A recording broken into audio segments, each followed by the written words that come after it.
आज के episode number 3 में मैं आपको डिटेल में समझाने वाला हूँ EBSI मॉडल, जिसको हम कैश फ्लो मॉडल भी बोलते हैं। और जो भी पर्सन नेटवर्क मार्केटिंग कर रहा है या किसी टाइप का बिजनेस कर रहा है तो उसको इस मॉडल के बारे में नॉलेज होनी चाहिए।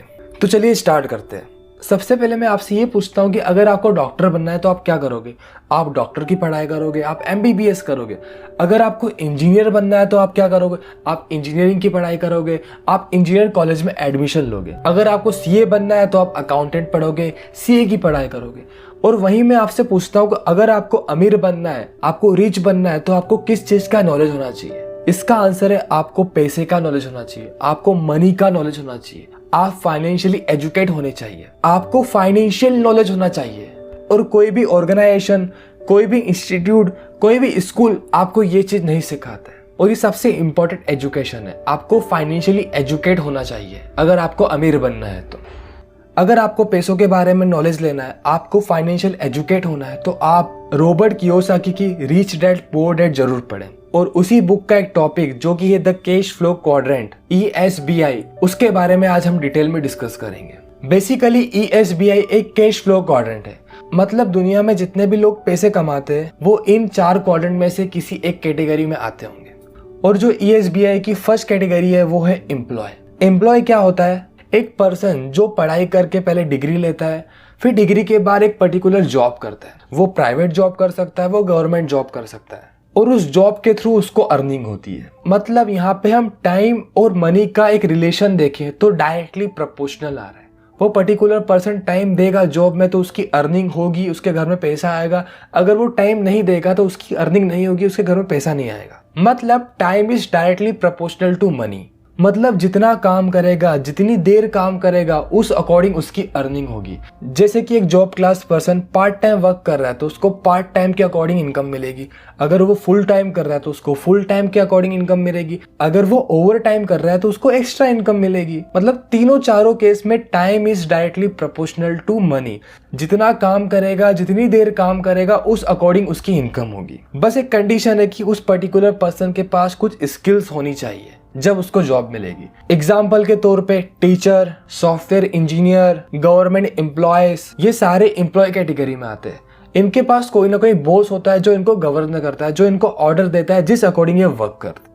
अब हम नेक्स्ट कैटेगरी की बात करते हैं जो कि है self employed. Basically self employed person खुद के बॉस होते हैं। इनके ऊपर कोई पर्टिकुलर पर्सन नहीं होता इनको गवर्न करने के लिए, इनको ऑर्डर देने के लिए। इसीलिए इनको बोलते हैं सेल्फ एम्प्लॉयड, खुद के लिए काम करता। जैसे कि एग्जाम्पल के तौर पर डॉक्टर, लॉयर, शॉपकीपर, ड्राइवर, ये सारे सेल्फ एम्प्लॉयड कैटेगरी में आते हैं। लेकिन एक छोटा सा कंफ्यूजन होता है। जब भी आप एक शॉपकीपर के पास जाते हो, उससे पूछते हो आप करते क्या हो, तो वो बोलता है कि मैं बिजनेस करता हूँ। उनको प्रॉपर एजुकेशन नहीं होती कि बिजनेस किस कैटेगरी में आता है और सेल्फ एम्प्लॉयड किस कैटेगरी में आता है। बेसिकली वो खुद सेल्फ एम्प्लॉयड होते हैं, बट लैक ऑफ नॉलेज के कारण वो बोलते हैं कि हम बिजनेस करते हैं। अब सेल्फ एम्प्लॉयड की बात करें तो टाइम और मनी का रिलेशन क्या है? यहाँ पे भी टाइम और मनी का रिलेशन सेम है एम्प्लॉयड जैसे। एक पर्टिकुलर पर्सन जो सेल्फ एम्प्लॉयड है वो टाइम देगा तो उसकी इनकम होगी, टाइम नहीं देगा तो इनकम नहीं होगी।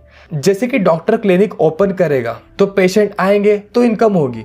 अगर वो क्लिनिक ओपन नहीं करेगा तो उसकी इनकम नहीं होगी। सेम केस शॉपकीपर के साथ होता है। शॉपकीपर शॉप ओपन करेगा तो उसकी इनकम होगी। अगर वो शॉप को बंद कर देता है 5-6 दिन के लिए तो उसकी इनकम 0 हो जाएगी उस टाइम इंटरवल के अंदर। बस एम्प्लॉयड और सेल्फ एम्प्लॉयड कैटेगरी में डिफरेंस ये होता है कि एम्प्लॉयड में एक पर्टिकुलर बॉस होता है जो ऑर्डर देता है, लेकिन सेल्फ एम्प्लॉयड में आपके पास कोई बॉस नहीं होता है, आप खुद के मालिक होते हो। अब हम बात करते हैं थर्ड कैटेगरी जो कि है बिजनेस। बेसिकली बिजनेस एक सिस्टम होता है जिसमें लोग आपके लिए काम कर, आप प्लानिंग करते हो, आप स्ट्रेटेजी बनाते हो, लेकिन उनको इम्प्लीमेंट, उनको एग्जीक्यूट आपकी टीम करती है सिस्टम की हेल्प से। जैसे कि हम एग्जांपल ले सकते हैं रिलायंस फ्रेश का।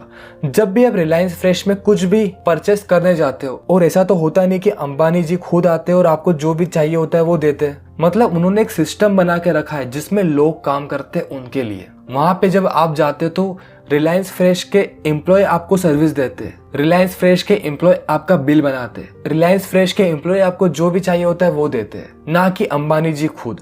उन्होंने एक प्री डिफाइंड सिस्टम बना के रखा है जो ऑटोमेटेड मोड में काम करता है और उनको इनकम जनरेट करके देता है। एक और एग्जांपल ले सकते हैं जैसे कि फेसबुक का। अराउंड इंडिया में फेसबुक के 50,000 प्लस एम्प्लॉय होंगे। अब मान लो फेसबुक के जो फाउंडर है मार्क जकरबर्ग, उनकी तबीयत खराब हो जाती है तो क्या फेसबुक काम करना बंद कर देगा? क्या उनकी इनकम जीरो हो जाएगी? ऐसा कभी नहीं होगा।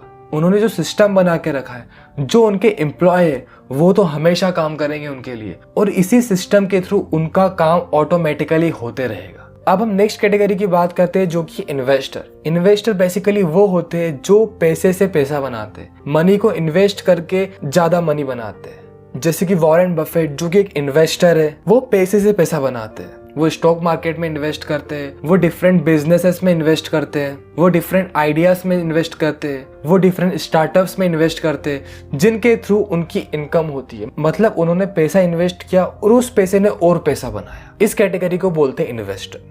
अब मैं आपको एक इंटरेस्टिंग फिगर बताता हूँ। वर्ल्ड की 90% पॉपुलेशन ई और एस कैटेगरी में आती है और वर्ल्ड की 10% पॉपुलेशन बी और आई कैटेगरी में आती है। आप आपके आसपास भी देख सकते हो कितने लोग हैं जो बिजनेस करते हैं, कितने लोग हैं जो इन्वेस्टर है, और आपके आसपास कितने लोग हैं जो जॉब करते हैं, कितने लोग हैं जो शॉपकीपर्स है, कितने लोग हैं जो सेल्फ एम्प्लॉयड है। इसीलिए वर्ल्ड की 90% पॉपुलेशन ई और एस कैटेगरी में आती है और ओनली 10% पॉपुलेशन बिजनेस और इन्वेस्टर कैटेगरी में आती है। और वर्ल्ड का 90% पैसा इन 10% लोगों के पास है। मतलब वर्ल्ड की जो 90% वेल्थ है, 90% पैसा है, वो बिजनेस क्लास और इन्वेस्टर कैटेगरी वाले लोगों के पास है। और वर्ल्ड के 10% पैसे के लिए 90% लोग स्ट्रगल करते हैं, जो कि ई और एस कैटेगरी में आते हैं। और ऐसा क्यों? क्योंकि यहाँ पे टाइम लिवरेज का प्रिंसिपल वर्क करता है। मान लो जो एक एम्प्लॉय है वो दिन में 8 से 12 घंटे मैक्सिमम काम कर पाएगा, तो उसी 8 से 12 घंटे के अकॉर्डिंग उसकी इनकम होगी। मतलब जो जितना काम करेगा उतनी उसकी इनकम होगी। और वहीं एक जो बिजनेस क्लास पर्सन है, उसके नीचे अराउंड 1000 एम्प्लॉयड काम कर रहे हैं और एक एम्प्लॉय दिन के 8 घंटे दे रहा है, तो टोटल 8000 घंटे काम हो रहा है एक दिन में। तो इसीलिए एक बिजनेस क्लास पर्सन ज्यादा इनकम जनरेट करता है एज कम्पेयर टू एक एम्प्लॉय, क्योंकि business class person time leverage principle पे वर्क करते हैं। वो अपने टाइम को लिवरेज करते हैं। उनको पता है कि एक पर्सन 8 घंटे से ज्यादा काम नहीं कर सकता और मुझे अपना बड़ा एम्पायर क्रिएट करना है, तो मुझे लोगों को हायर करना पड़ेगा। और इसी कॉन्सेप्ट पे मैक्सिमम बिजनेस पर्सन काम करते हैं। तो होप सो आपको ESBI के बारे में समझ में आ गया होगा। जैसे कि आपने आपके प्रोस्पेक्ट को बिजनेस के बारे में बताया, तो उनकी इच्छा बिजनेस करने के लिए तो हो जाएगी, लेकिन उसके बाद आपको उनको रियलिटी से रूबरू करवाना है। क्योंकि जो भी पर्सन बिजनेस करना चाहता है उसके पास 5 से 6 चीज होनी चाहिए। एक स्ट्रॉन्ग आइडिया होना चाहिए, अच्छी सी इन्वेस्टमेंट होनी चाहिए, एक्सपीरियंस होना चाहिए, रिस्क टेकिंग एबिलिटी होनी चाहिए, टीम होनी चाहिए और कंपटीशन को हैंडल करने की एबिलिटी होनी चाहिए। कि मार्केट में आज इतना कंपटीशन है कि हर एक बिजनेस ग्रो नहीं कर सकता, इसीलिए बिजनेस करना बहुत रिस्की है। अगर आपके पास इन्वेस्टमेंट है तो आप ट्राई कर सकते हो, लेकिन उसकी कोई गारंटी नहीं है कि आपको रिटर्न ऑन इन्वेस्टमेंट आएगा। और इसी का सॉल्यूशन आपको नेटवर्क मार्केटिंग कॉन्सेप्ट से सामने वाले को क्लियर करना है कि नेटवर्क मार्केटिंग के थ्रू, डायरेक्ट सेलिंग के थ्रू वो खुद का बिजनेस स्टार्ट कर सकते हैं। वो लोगों को हायर कर सकते हैं जो कि उनके लिए काम करे, क्योंकि नेटवर्क मार्केटिंग में रिस्क जीरो है, लो इन्वेस्टमेंट है और जो भी वेल एस्टेब्लिश कंपनी है उनके साथ वो डायरेक्टली वर्क करना स्टार्ट कर सकते। आप समझा सकते हो कि नेटवर्क मार्केटिंग एक फ्रेंचाइजी वाला मॉडल होता है, जिसमें आपको कंपनी की फ्रेंचाइजी फ्री ऑफ कॉस्ट मिल जाती है, या जो भी पर्टिकुलर कंपनी के प्रोडक्ट है, सर्विस है, वो आप परचेस कर लेते हो। उसके बाद आपके पास फ्रेंचाइजी मिल जाती है जिसको आप प्रमोट कर सकते हो आगे। ये सारे कॉन्सेप्ट आपको आपके प्रोस्पेक्ट के साथ डिस्कस करने हैं। आपको प्रोडक्ट बताना है, आपको प्रोफाइल बतानी है, आपको कंपनी का प्लान बताना है। और ये सारी चीजें बताने के बाद आपके प्रोस्पेक्ट का सारा कंफ्यूजन क्लियर हो जाएगा, सारे डाउट क्लियर हो जाएंगे, क्यों उनको नेटवर्क मार्केटिंग करनी चाहिए और क्यों उनको बिजनेस करना चाहिए आपके साथ। So hope so enjoy this video.